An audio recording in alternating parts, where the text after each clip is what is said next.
Hello guys, welcome back to literature classes. This is Abhilasha.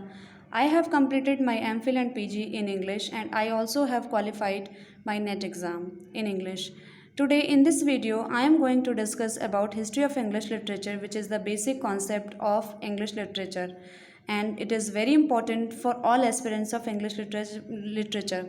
So in this video I will discuss about different ages, but in this video I would like to tell you only the old English period because it is not possible to cover every age in this video. So friends, let's begin the topic. But before beginning it, I would like to thank my student who has asked me to make video on this topic. Okay, let's begin. So old English period consists the certain time period, which is 450 to 1066. Then Middle English period came in 1066 to 1500. Then Renaissance 1500 1660. Then Elizabethan age 1558 to 1603.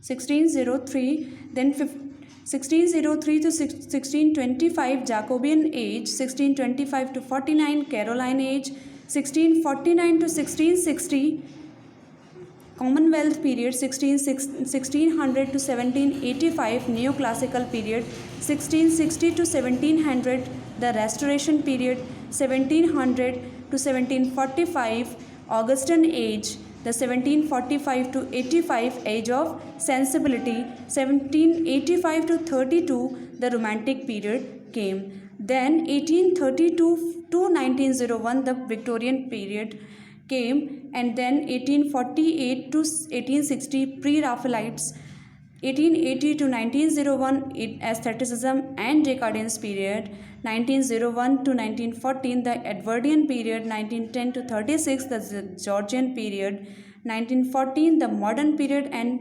1945 the postmodern age came. So friends, I will discuss old English period in this video. Okay जब old English period की शुरुआत हुई तो उसमें Anglo section and Anglo Norman दो period आते हैं. Anglo section period जो कि 410 से 1066 तक है, जिसमें कि इंग्लैंड, जिसको पहले ब्रिटेन के नाम से जानते थे, वहाँ पर केल्ट्स आए. सबसे पहले केल्ट्स ने आकर के ब्रिटेन में कई बार अटैक किया एंड जूलियस सीजर आया, उसने भी अटैक किया. जूलियस सीजर जिसने और कई बार यहाँ पे अटैक किया 43 टू 410 AD तक. इसके बाद में रोमन्स आए. रोमन्स ने, जिन्होंने यहाँ पे क्रिश्चियनिटी को फैलाया, और इन्होंने भी कई बार अटैक किया. केल्ट्स जो कि ब्रिटेन्स नाम से जाने जाते थे, जिनके बाद ही इसका नाम ब्रिटेन रखा गया. ब्रिटेन जो कि आज इंग्लैंड के नाम से जाना जाता था, उस समय ब्रिटेन के नाम से जाना जाता था. इसके बाद में जो ब्रिटेन्स थे, यानी जो ब्रिटन्स थे, वो ओरिजिनल इनहैबिटेंट थे. कहाँ के? ब्रिटेन के. इसीलिए उनको ब्राइथॉन्स या ब्रिटन्स कहा जाता है. इसके बाद में जब ये केल्ट्स आकर के यहाँ पे इस्टेब्लिश हो गए, उसके बाद पिक्ट्स एक स्कॉटिश ट्राइब है, वो यहाँ पर आई. उसने यहाँ ब्रिटेन में अटैक किया, और रोमन्स जो थे वो भी यहाँ पर थे.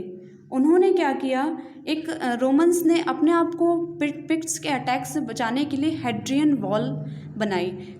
वॉल बनाई. उससे भी उनका अटैक कम नहीं हुआ, वो अटैक बराबर करते रहे. देन जो रोमन्स थे, उनकी एक लैंग्वेज थी लैटिन. उन्होंने यहाँ पे लैटिन लैंग्वेज को भी स्टैब्लिश किया था, फैलाया था.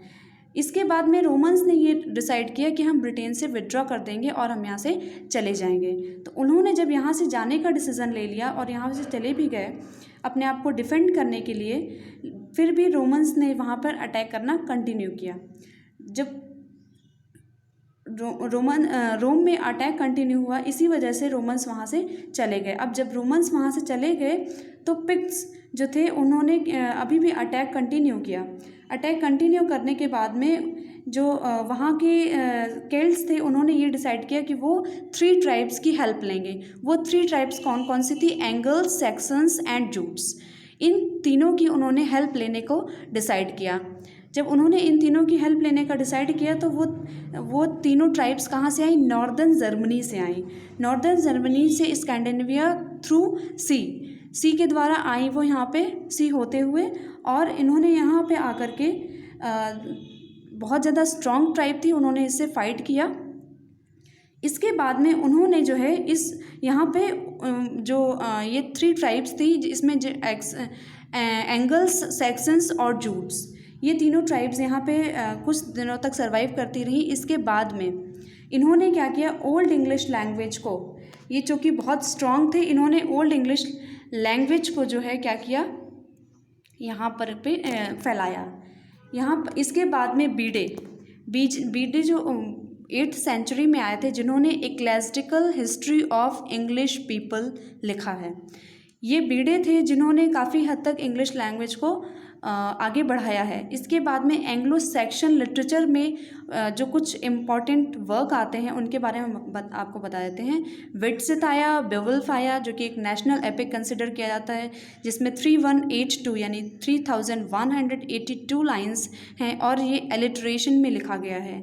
देन ये ड्योर्स लैमेंट, और बेवुल्फ के राइटर का हमें पता नहीं है, क्योंकि इसको जो है वो कई लोगों ने कोई कुछ बताता है, कोई कुछ बताता है, इसलिए बेवुल्फ को एनोनिमस माना जाता है। ड्योर्स लैमेंट आया जिसमें 42 लाइन्स हैं।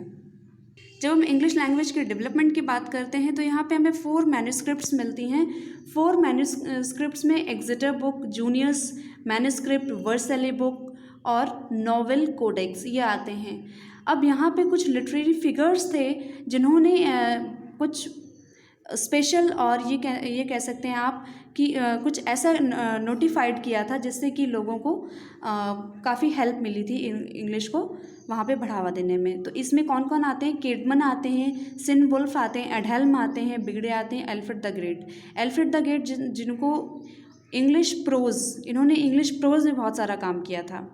इसके बाद में कुछ एंग्लो सेक्शन पोएट्स थे जिन्होंने क्या किया था? कुछ क्रॉनिकल्स लिखे थे, सरमन्स लिखे थे, रिलीजियस और लव पोएम्स लिखी थी। फ्रेंड्स, मैं आपको एक बात बताना चाहूँगी कि जो केडमन थे, इन्होंने ये जो है फर्स्ट ओल्ड इंग्लिश लिटरेचर के फर्स्ट पोएट थे, ठीक है। और जो हमारे सिनवुल्फ थे ये एंग्लियन पोएट थे। एडहेल्म हमारे बिशप थे। एल्फ्रेड द ग्रेट जिन्होंने इंग्लिश लिटरेचर में बहुत सारा कंट्रीब्यूशन दिया है और इन्होंने लैटिन वर्ड्स को इंग्लिश में ट्रांसलेट किया था और इंग्लिश कल्चर को वो यहाँ पे रिस्टोर करना चाहते थे, इसीलिए उन्होंने ये सारा कुछ किया था। जो इसमें कुछ विजडम पोएम्स आई हैं इस एज में, जिसमें कि the ruin, the wanderer, the seafarer, wife's lament, husband's message, the dream of the road, ये आते हैं कुछ रुइन, वॉन्डरर, सी फेयरर, कुछ एलिजीज हैं इस एज की। सिनवुल्फ जिन्होंने 4 पोएम्स लिखी हैं, Christ, Juliana, the Fates of Apostles, like this. Friends, ये जो Anglo Norman period, Anglo Saxon period था, इसके बाद में नेक्स्ट पीरियड आता है Anglo Norman period. Anglo Norman period कैसे आया मैं बताती हूँ आपको। 1066 AD यानी 11th सेंचुरी जब आया, तब वहाँ पे क्या हुआ? नॉर्मन कॉन्क्वेस्ट हुआ।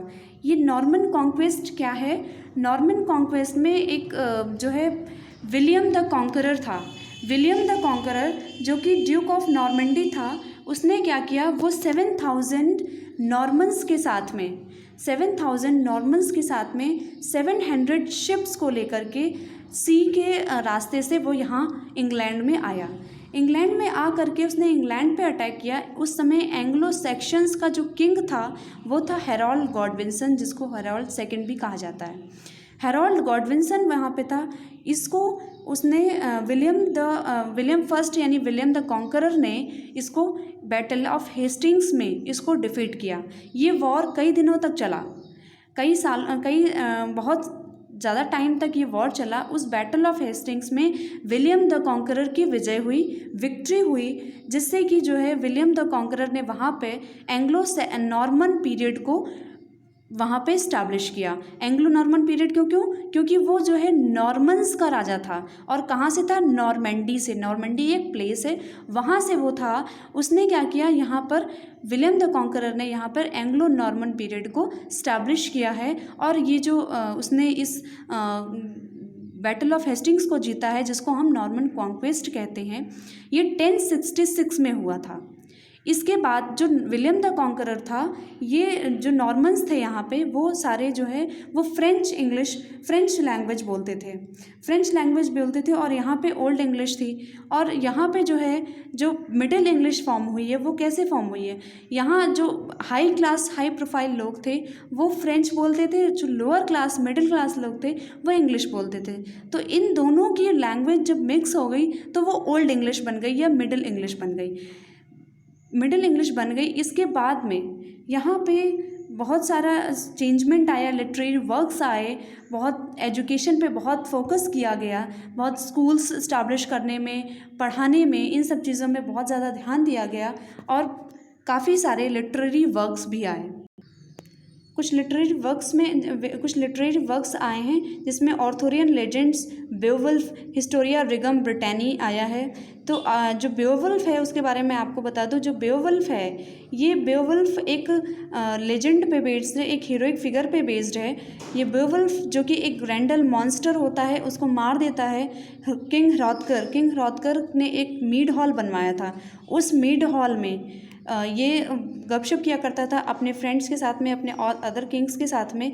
लेकिन ग्रैंडल मॉन्स्टर जो है वो उस पर अगेन एंड अगेन अटैक कर रहा था, तो ह्रॉथगर ने बेओवुल्फ को बुलवा करके और उसको मरवा दिया था। बेओवुल्फ एट लास्ट विक्ट्री होती है बेओवुल्फ की, तो वही है ये बेओवुल्फ। हिस्टोरिया रिगम ब्रिटेनी, जिसको कि history of Kings of Britain कहा जाता है इंग्लिश में, और इसको जॉफ्री ऑफ मनमाउथ ने लिखा था। 1136 यानी कि 1136 लाइंस हैं इसमें, और ये 12 बुक्स में डिवाइडेड है। 1136 में इसको लिखा गया था, एंड 12 बुक्स हैं इसमें। इसके बाद लेमैन्स ब्रूट आया है, हार्ले ब्रूट आया है। कुछ स्पेसिफिक एंग्लो नॉर्मन पोइट्री आई हैं इस एज में, एंग्लो नॉर्मन पीरियड में, जिसमें the owl and the Nightingale बहुत फेमस और बहुत इंपॉर्टेंट है। द कर्सर मंडी है, और लेज ऑफ मैरी डी फ्रांस ने बहुत सारे लेज लिखे हैं, वो इसी पीरियड में हैं। So friends, I have discussed about history of English literature's first part, that is Old English period. I will discuss the next age, that is age of Chaucer, in the next video. That's it for this video. I will meet you soon with a new video. Till the time, keep studying and have fun with literature. Thank you.